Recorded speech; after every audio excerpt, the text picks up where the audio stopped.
Bueno, empecemos. ¿Qué vamos a ver en este tema? Cómo funciona el corazón de los vertebrados, cómo funciona el bombeo del corazón y el transporte de sangre oxigenada y desoxigenada y su recorrido, pantallazos de qué es la insuficiencia cardíaca, la arteriosclerosis, cómo funcionan las válvulas, qué es el músculo cardíaco y dónde se presenta, qué es las contracciones coordinadas y cómo funciona como en el ciclo cardíaco, cómo se da el impulso eléctrico del corazón, qué es la sangre, qué es el plasma y sus componentes, cómo se da el transporte de oxígeno, qué es la retroalimentación negativa y cómo influye en el oxígeno del cuerpo, qué son los glóbulos blancos, qué son las plaquetas y cómo actúan y cuáles son los tipos de vasos sanguíneos y cuáles son sus funciones. ¿Cómo funciona el corazón de los vertebrados? ¿Alguien quiere decirme más o menos si tiene alguna idea de cómo funciona el corazón?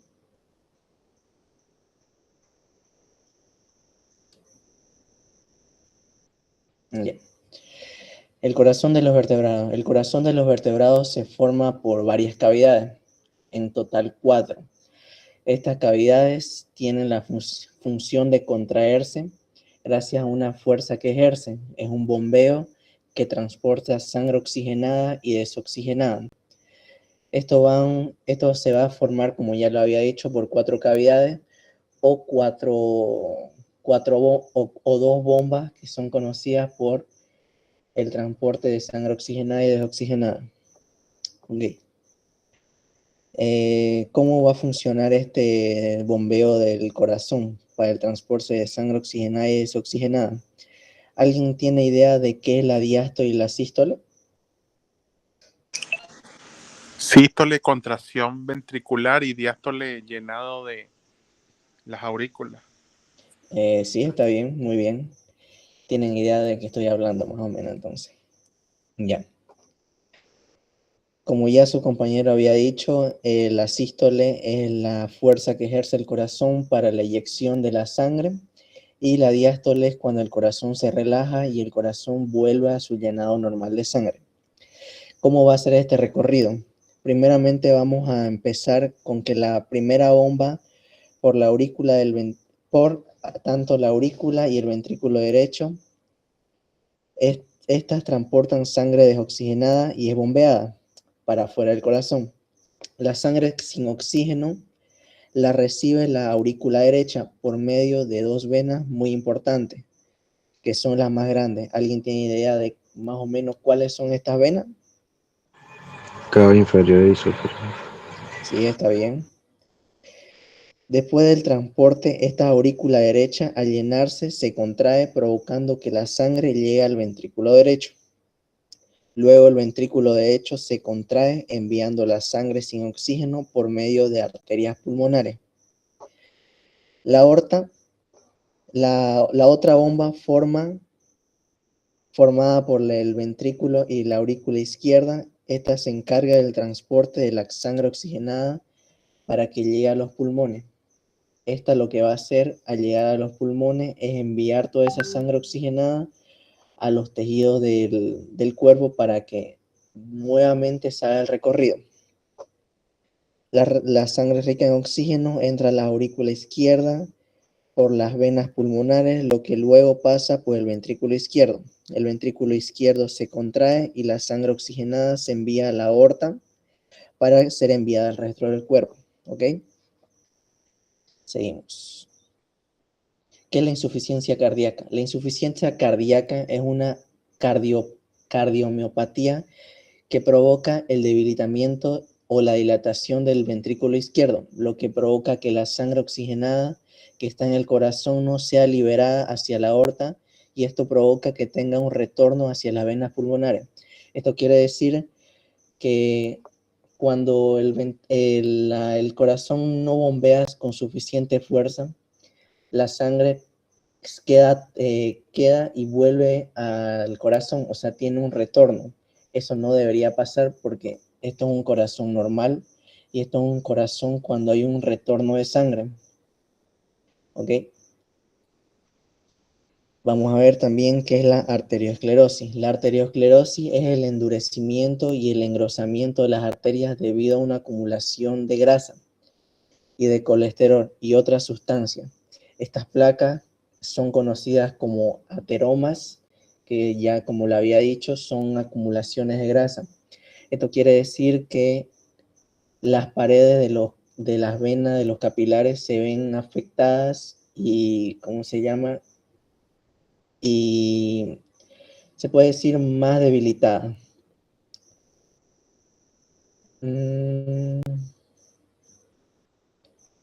Esto puede llegar a producir infartos o accidentes cerebrovasculares. ¿Por qué provoca accidentes cerebrovasculares? Por el motivo de que al tener menos paso, la sangre se acumula en ciertos sectores y puede llegar a crear un coágulo. Y este coágulo puede llegar a reventar. Ok, seguimos. ¿Cuáles son las funciones de las válvulas? ¿Alguien tiene idea cuáles válvulas tenemos en el corazón? Válvula Semilunar, tricúspide y bicúspide. Ok, ya. Entonces, ¿qué son las válvulas? Las válvulas van a tener como función vital evitar el retorno de la sangre. Esto permite que la corriente de la sangre sea de una sola dirección. La sangre no puede volver al corazón porque ya vieron que puede llegar a causar una cardiomiopatía conocida como la insuficiencia cardíaca. Las válvulas cumplen la función de evitar que la sangre que va para el cuerpo o va para los pulmones vuelva a tener un retorno. Como dijo su compañero, de las válvulas más conocidas son la mitral, la tricúspide, la aórtica y la pulmonar, que aquí se ven las imágenes. Seguimos. El músculo cardíaco. Ok, el músculo cardíaco. ¿Ustedes piensan que el músculo cardíaco está en otra zona o solamente está en el corazón? Solamente en el corazón. solamente. Ya, está bien. La respuesta es correcta. ¿Por qué solamente está en el corazón? Porque este es un tejido especializado para que el bombeo de la sangre y del corazón sea efectivo. Esto contiene discos intercalares, tiene células especializadas que sirven para cuando hay alguna señal eléctrica, sea enviada a células adyacentes para que esta corriente se transmita. Ok. Este órgano tiene la característica de presentar fibras o músculo cardíaco, lo que permite al músculo realizar una contracción y una relajación. Este órgano está formado por discos intercalares. Los discos intercalares que están en el corazón. Estos discos intercalares van a permitir que el músculo, como ya lo había dicho, cuando reciba una señal eléctrica en un punto, pueda llevar esa señal eléctrica a más células adyacentes. O sea que el impulso eléctrico no se corta en ese momento. Y esto permitiendo una contracción adecuada del corazón. Ok. También en su PDF nos menciona los desmosomas. Esto lo van a ver en el primer año de medicina o si llevan histología de los desmosomas. Los desmosomas van a ser pequeñas estructuras que tenemos en el cuerpo que le van a dar sostén a ya sea la célula o demás cosas. Pero en el corazón cumplen la función de que cuando el corazón genere fuerza o haya una contracción, evita que las células se separen, porque tiene que tener una fuerza para regular la contracción. Seguimos. ¿Cómo se da el impulso cardíaco? Ok, el impulso cardíaco. ¿Alguien me podría decir si más o menos saben quiénes están involucrados en el impulso cardíaco? O sea, ¿quiénes actúan acá? El marcapaso. El nodo sin auricular como el marcapaso. Bien. ¿Y alguien me podría decir en dónde inicia la contracción? Nódulo senoauricular. Bien. Y si yo les preguntara, sé que no está en su PDF, pero tal vez de casualidad lo vean. Si el nódulo sinusal falla, ¿a quién se va dirigido ese impulso? ¿Quién lo vuelve a iniciar si tuviera alguna falla?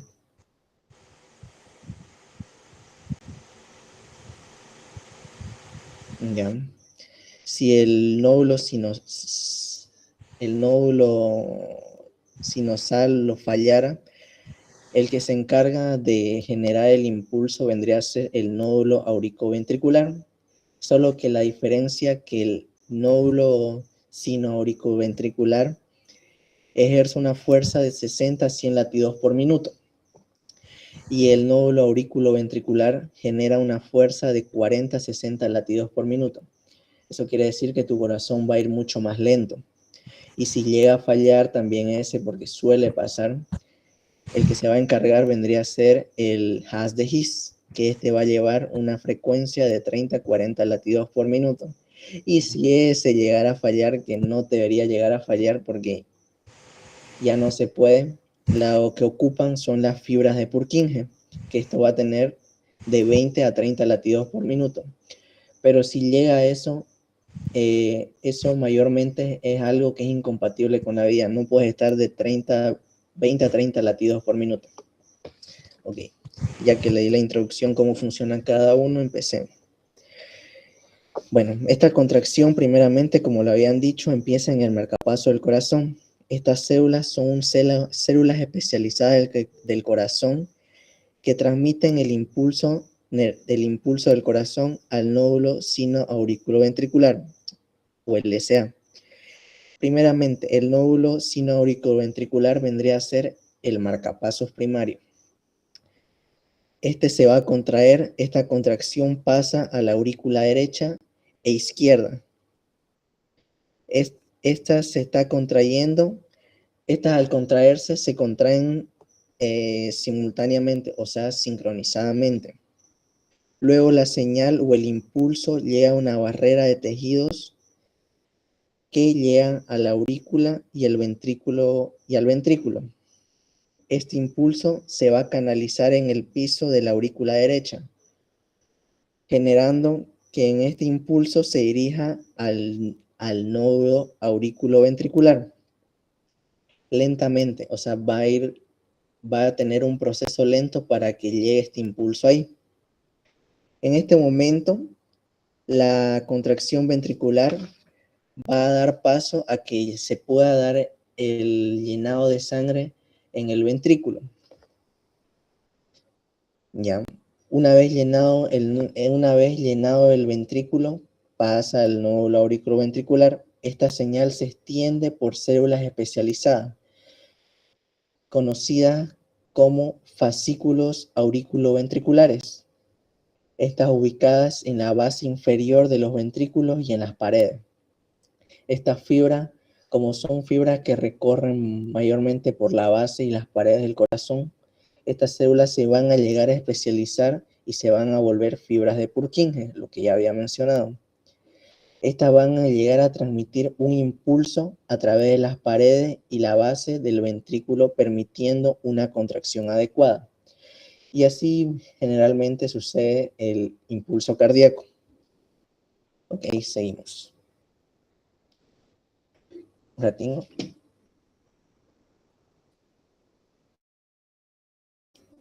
Ok, empezamos. Seguimos. ¿Qué es la sangre? La sangre vendría a ser un líquido compuesto por sustancias líquidas y sólidas. Esta se va a dividir en la líquida va a contener el plasma y el agua, que está conformada con un 55%.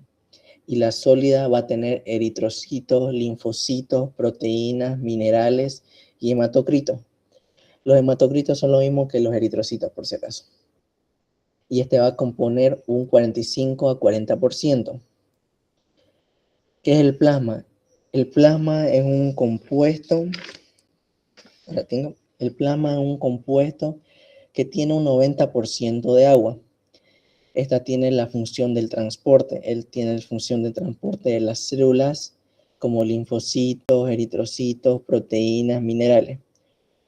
¿Ok?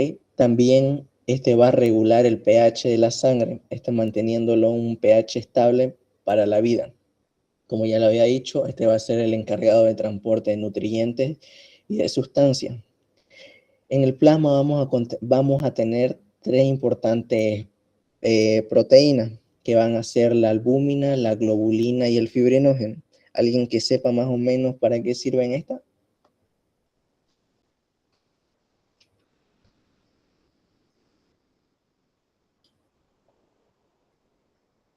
Ok. La albúmina, la albúmina va a ser una proteína que va a ayudar al mantenimiento de la presión osmótica. La presión osmótica, en palabras simples, es la presión que ejerce, la presión que va a generar esta proteína para que la sangre no se vuelva y no se salga de los capilares o de las arterias o venas. Va a ser como que un sostén para que no se salga al líquido extracelular, porque está el líquido intracelular y extracelular. Ok, seguimos. La globulina. La globulina actúa en algunos casos, actúa en respuesta inmunitaria, algunas veces también actúa en coagulación y también tiene la función del transporte de sustancias mucho más sólidas que no se pudieron metabolizar en el cuerpo. Esta se encarga de su transporte. Y el fibrinógeno es encargado de la coagulación sanguínea. Seguimos. Okay. ¿Cómo se da el transporte de oxígeno y cómo se relaciona con la retroalimentación negativa? Okay. El transporte de oxígeno mayormente se da por la sangre, pero la sangre no es la que lo transporta, sino son los eritrocitos. Los eritrocitos, y tampoco se puede decir que son los eritrocitos, vendría a ser una proteína que está adherida a los eritrocitos. Esta proteína se conoce como la hemoglobina. La hemoglobina es una proteína que tiene una característica que le va a dar el color característico de su color rojizo a los eritrocitos. Y la hemoglobina va a ser la encargada del transporte de oxígeno y también el transporte de dióxido de carbono, no solo de oxígeno. Esta llega a transportar las dos para que salga y para que entre. Ok, se preguntarán qué es la retroalimentación negativa. ¿Alguien tiene idea más o menos? ¿Se da una idea? Un estímulo inhibe al otro. No. A ver, le explico para que lo tengan en palabras sencillas. La retroalimentación negativa es un mecanismo que va a ayudar al cuerpo a la regularización de oxígeno. Esta va a ser ayudada por la hormona, la eritropoyetina, que es producida por la médula ósea. Esta eritropoyetina va a hacer que haya más producción de glóbulos rojos. ¿Por qué se da esto? Digamos, si una persona, pongamos un ejemplo, una persona que vive en Santa Cruz viaja a La Paz, donde tiene más altura, el cuerpo se tiene que llegar a adaptar a ese cambio. ¿Y cómo se adapta? Generando más eritrocitos, por motivo de que como la ciudad es más alta, necesita un requerimiento de oxígeno mucho mayor. Así que esto va a hacer que regule el oxígeno. Digamos, un deportista también. Un deportista necesita más glóbulos rojos porque siempre está en movimiento y siempre necesita más oxígeno para que se regule. ¿Entendieron? Sí, sí, se entendió. Ok.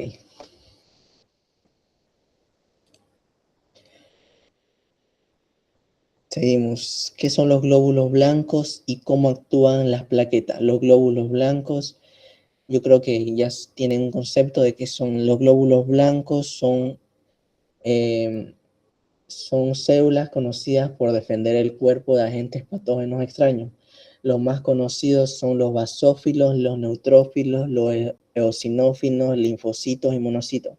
Yo creo que esto ya lo han visto si han llevado en su PDF sistema inmunitario. ¿Ya lo han llevado o aún no?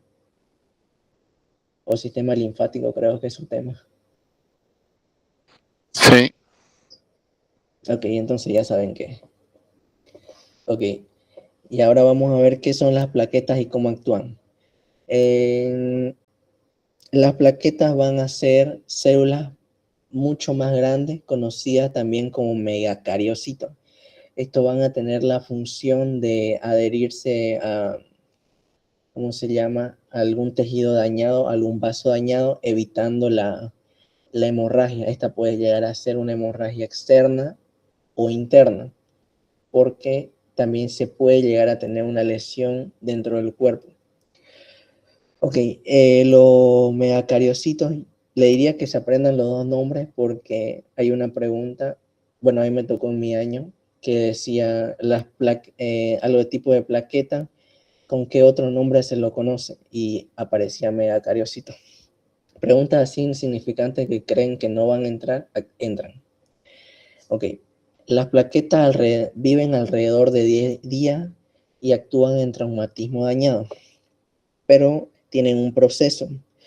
Las células o plaquetas, estas se dirigen al tejido dañado liberando varias sustancias que actúan sobre las proteínas para la coagulación. Este resultado da la producción y la síntesis de la trombonina en su forma inactiva. Luego la trombonina se cataliza con otras proteínas volviéndose una red de fibrinógeno. Ya había mencionado Trombina. fibrinógeno. Eso, trombina, perdón. Ya había mencionado el fibrinógeno. ¿Alguien me puede decir para qué funciona el fibrinógeno? Para la Bien, Coagulación de la sangre. bien. Y este fibrinógeno se llega a transformar en redes llamadas fibrina. Ok, así las cadenas de fibrina se adhieren donde hay un tejido dañado y estas redes, como ya saben, se adhieren y ya se paró la hemorragia. Ok, seguimos. ¿Cuáles son los tipos de vasos sanguíneos y cuáles son sus funciones? Pensé que iba a ser más largo. Muy bien. ¿Cuáles son los tipos de vasos sanguíneos y qué función tienen? Los vasos sanguíneos tienen la función del transporte de sangre oxigenada y desoxigenada. La que más se conoce son como las venas, las vénulas, capilares, arterias y arteriolas.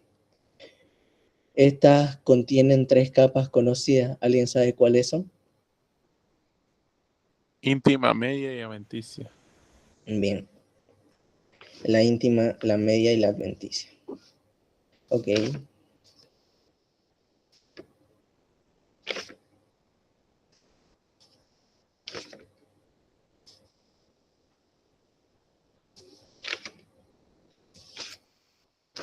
Ya, primeramente vamos a tener a las arterias y a las arteriolas. Las arterias o las arteriolas transportan sangre desde el corazón hacia afuera. Estas son las encargadas, como ya lo había dicho, del transporte de la sangre del corazón hacia afuera por motivos de que sus paredes son mucho más gruesas, permitiendo que éstas tengan una elasticidad y no tengan ningún tipo de estancamiento de la sangre, se podría decir en palabras informales. Las arterias se ramifican en todo el cuerpo y estas son conocidas como los capilares o arteriolas. Las arteriolas son las que permiten el intercambio de sustancias y el intercambio también gaseoso. Las arteriolas tienen una característica muy importante, como se habrán dado cuenta, las arteriolas son demasiado pequeñas y demasiado delgadas. Así que lo que hacen los eritrocitos para poder llegar a pasar por las arteriolas es pasar en línea recta para el transporte adecuado de sustancias, nutrientes y oxígeno. Después seguimos con los capilares nuevamente. Ok. Lo que regula mayormente, y ya lo había dicho, que esta sangre no se disperse por todo el cuerpo, vendría a ser la proteína, la albúmina, que mantiene a los capilares con un transporte de sangre adecuado. Seguimos con las venas y vénulas. y el transporte de sangre de regreso al corazón. Estas son indispensables por motivo que al recoger el dióxido de carbono, las venas llegan a proporcionar una ruta más baja en resistencia que conduce al corazón.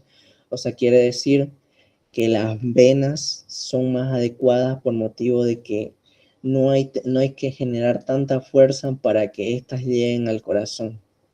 La sangre oxigenada, perdón. Las arteriolas controlan la distribución del flujo sanguíneo. Okay. Las arteriolas tienen una característica muy importante, que éstas actúan dependiendo si hay una situación o actúa una hormona en ese momento. ¿Qué quiere decir? Las arteriolas actúan, digamos, si ustedes, ojalá nunca pase, llegan a tener una pelea y una persona los apuñalan. Ok, las arteriolas actúan en motivo de esa respuesta. El sistema nervioso actúa y dice, ya no estamos desangrando, vamos a recurrir toda la sangre a órganos vitales. Esto quiere decir que la mayor parte de su sangre va a ir, digamos, al corazón, al cerebro y etcétera, para que ustedes puedan actuar en ese momento y no se desangren tan rápido. También en el frío, no sé si se han dado cuenta que cuando ustedes están aquí en Santa Cruz y hace frío, sus manos se vuelven mucho más frías, sus orejas se vuelven mucho más frías y la demás parte del cuerpo también.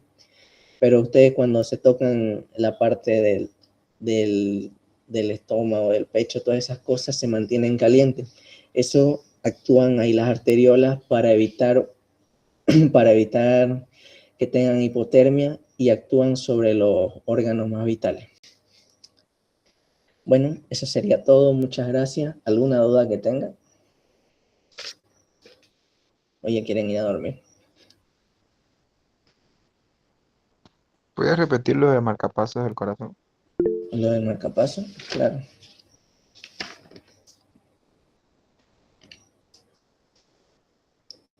Volvemos acá. Ok, ¿qué parte no entendiste? Disculpa. ¿O te lo explico todo de nuevo? Todo de nuevo, por favor. Ok. Ok, ustedes saben que en una contracción del corazón, todo inicia por... Uy, me perdí. Ah, no es esta, el marcapaso ahí está, ¿no? Aquí está, perdón. Segundo.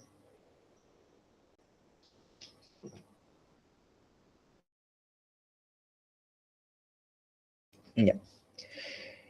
Ok, como ya saben, el marcapasos del corazón es el que genera el primer impulso eléctrico. Ok. Este impulso eléctrico se va dirigido al nódulo sino-auriculoventricular.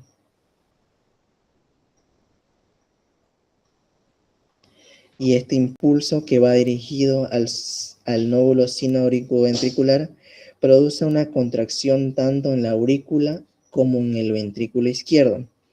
Es una contracción sincronizada, se podría decir. Luego esta señal o impulso llega a tejidos no excitables, o sea, quiere decir que no se puede llegar a generar un impulso ahí. Pero está entre medio las aurículas y los ventrículos. Este impulso se canaliza, este impulso generado llega hasta el piso de la aurícula derecha, lo que se dirige, esto dirigiéndose al nódulo auriculoventricular. Pero este impulso se va a generar, ¿cómo se puede decir?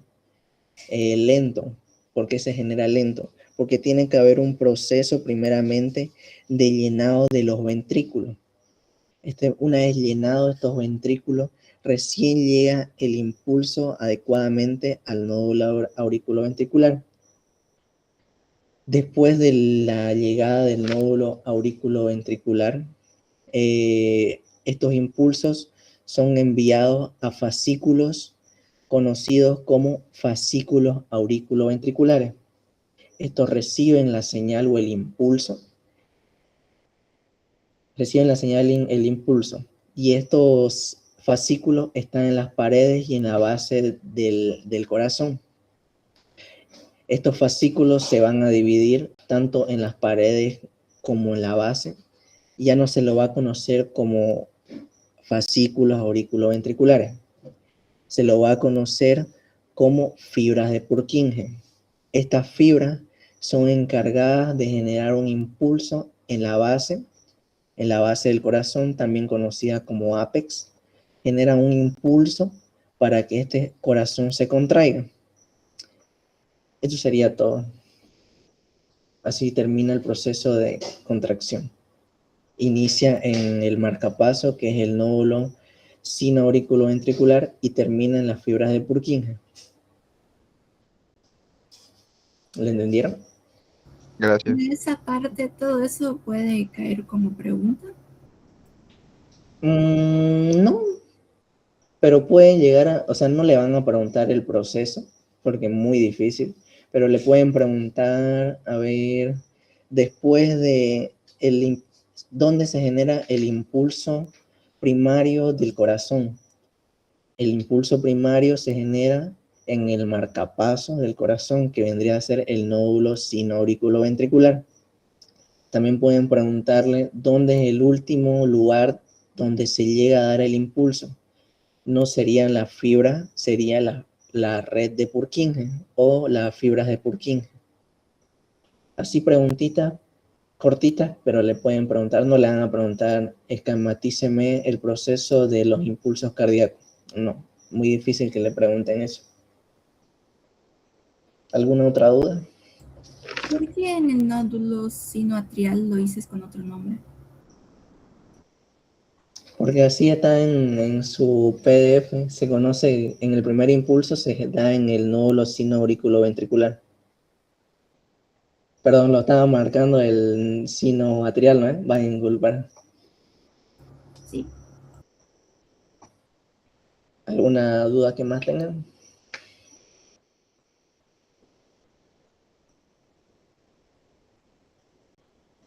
Creo que no hay más dudas. ¿Cuáles eran las 4 partes que mencionó el corazón? Las ¿Cómo? 4 partes. Eh, ¿Cuáles eran las 4 partes que mencionó el corazón? Como no entendí tu pregunta, ¿la puedes escribir, por favor? Si no es molestia.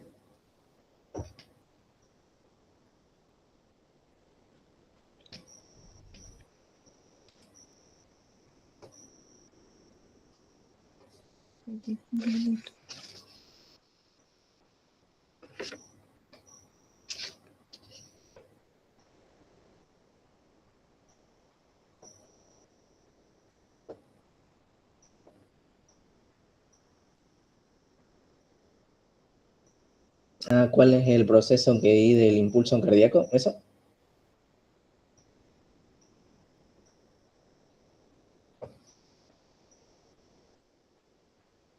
Ok. ¿Te lo explico de nuevo o te menciono solo eso?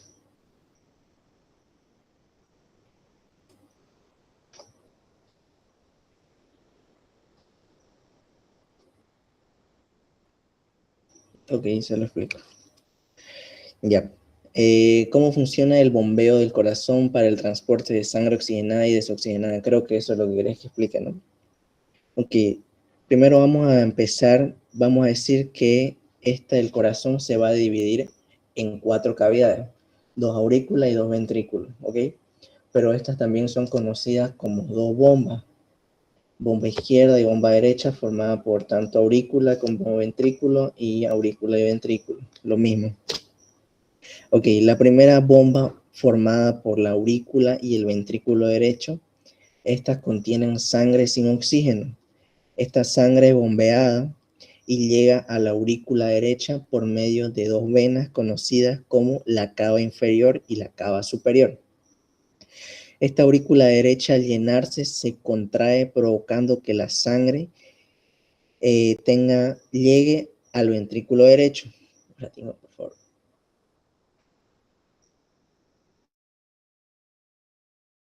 Van a disculpar. Ya. estas se llenen, que llegue al ventrículo derecho. Luego del ventrículo derecho se contrae enviando la sangre sin oxígeno por medio de arterias pulmonares.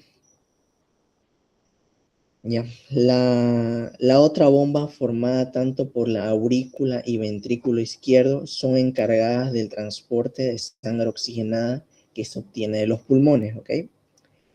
La sangre rica en oxígeno que ya ha sido eyectada de la aurícula y del ventrículo derecho llega a la aurícula y el ventrículo izquierdo, ya con sangre oxigenada de los pulmones.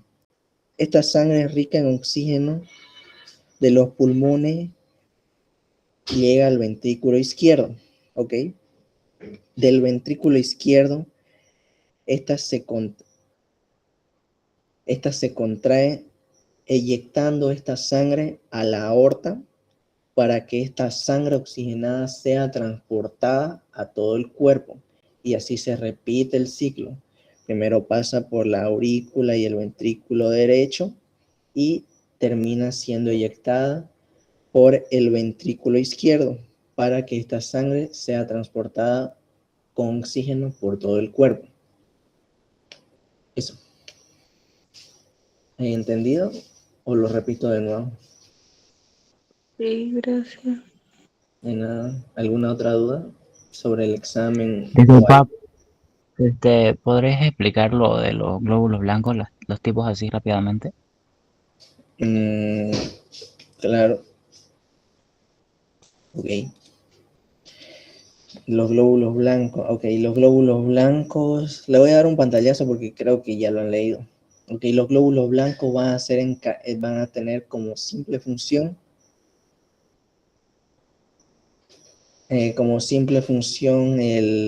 la protección del cuerpo, pero no todos van a actuar de la misma manera.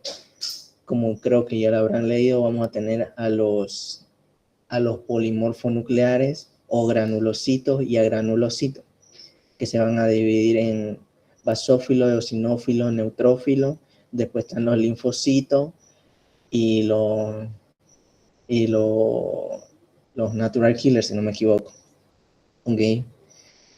Estos van a tener como función la defensa del cuerpo, por decir, el neutrófilo, si no me equivoco mal, aunque no le quiero dar información mal, va a servir contra defensa, pero va a servir contra defensa de bacterias. No va a ser lo mismo que el eosinófilo. El eosinófilo va a actuar mayormente en defensas, pero parasitarias. Esto lo van a ver más adelante cuando entren. ¿Para qué sirve? También el eosinófilo va a actuar en, ¿cómo se llama? En alergia, en hipersensibilidades. Así cada uno son especializados. Las plaquetas, encargados de la coagulación, los eritrocitos del transporte de oxígeno, el macrófago, encargado de fagocitar, y etc. Eso sería. ¿Alguna otra duda?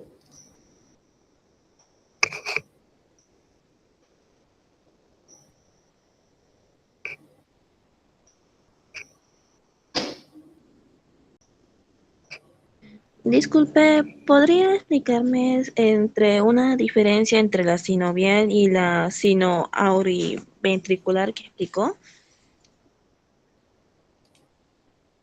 Del marcapaso del corazón. Sí. La única diferencia que te podría llegar a decir es que, como ya lo había mencionado, el impulso generado empieza por el nódulo sinauriculoventricular. ¿Ok? Esto lo tienen entendido. El impulso empieza desde ahí. Otra diferencia se podría llegar a decir que el nódulo sinauriculoventricular tiene una fuerza o una frecuencia cardíaca de 60 a 100 latidos por minuto. A diferencia del nódulo auriculoventricular, que digamos, si llega a fallar el nódulo sinoauriculoventricular, se encarga el nódulo auriculoventricular con una frecuencia de 40 a 60 latidos por minuto. Esa sería la mayor diferencia que podrías encontrar, la frecuencia con la que se da esas partes.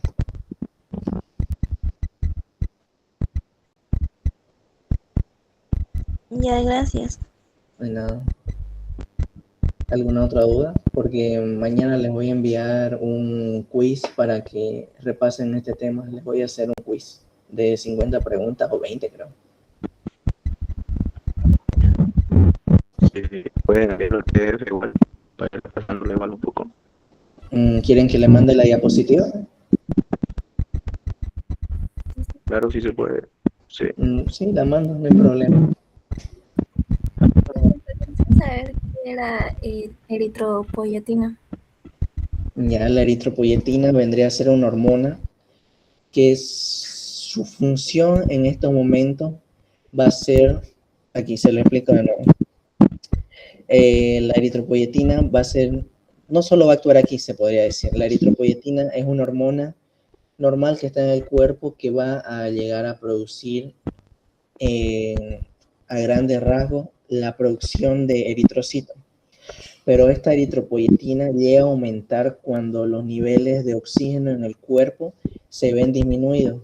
¿Por qué se da esto? Porque el cuerpo necesita bastante oxígeno en ciertas situaciones y la eritropoyetina dice a la médula ósea, ya producí más eritrocitos porque nos estamos quedando sin oxígeno y no podemos regular nuestro gasto de oxígeno, porque cada parte del cuerpo necesita cierta cantidad de oxígeno. Así que la función de la eritropoyetina vendría a ser el aumento de producción de glóbulos rojos o eritrocitos.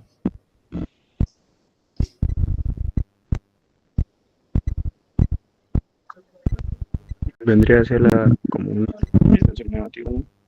¿Cómo? Vendría una retroalimentación negativa, ¿no?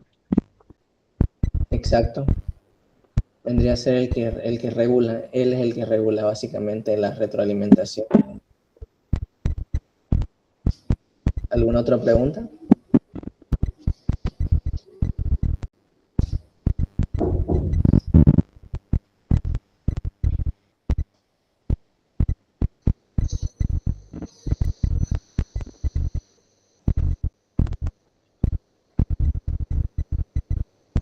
Bueno, creo que no hay más dudas, jóvenes.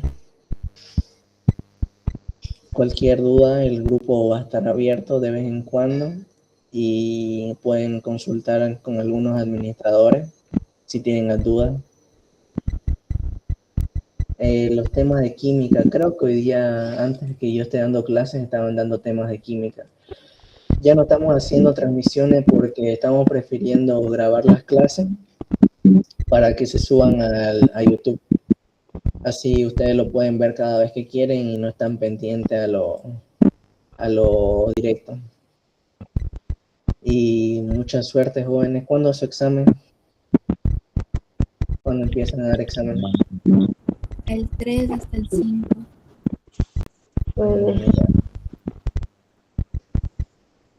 Ya, está bien.